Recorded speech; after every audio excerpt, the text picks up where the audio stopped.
it's me, Princian Arlo Mayaga. I'll be your teacher for today. So, are you ready to learn math? If yes, come join me. For today's lesson, we're going to learn MDAS correctly.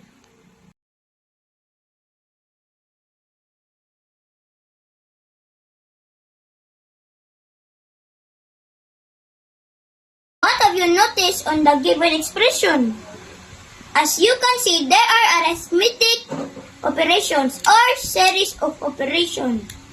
To solve this mathematical expression, we need to do the MDAS rule.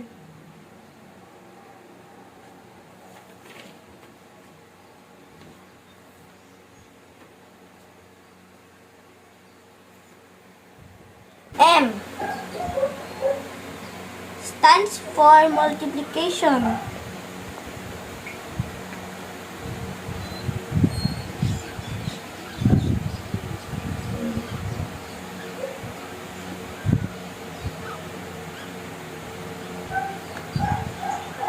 D stands for division.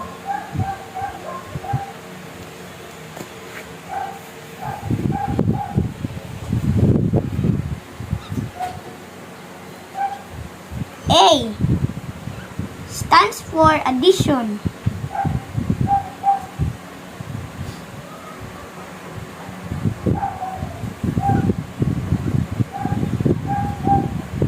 And S stands for subtraction.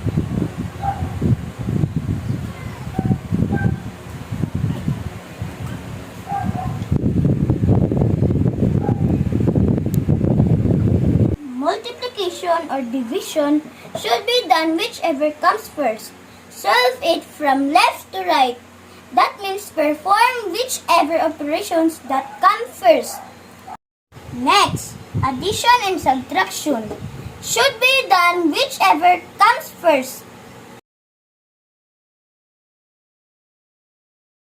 Here's an example. Performing a series of 2 or more operations using MDAS. 8 plus 96 divided by 2 equals. In this mathematical expression, there are 2 operations, addition and division. First, we have to divide 96 divided by 2 equals 48. Copy 8 plus 96 divided by 2 equals 48. 8 plus 48 equals 56. This is our answer, 56.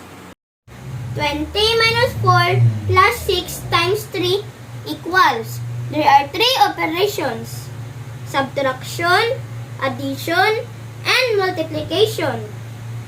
We will multiply 6 times 3 equals 18. Copy 20 minus 4 plus 6 times 3 equals 18. Next, we will subtract 20 minus 4. 20 minus 4 equals 16 plus 18 equals 34.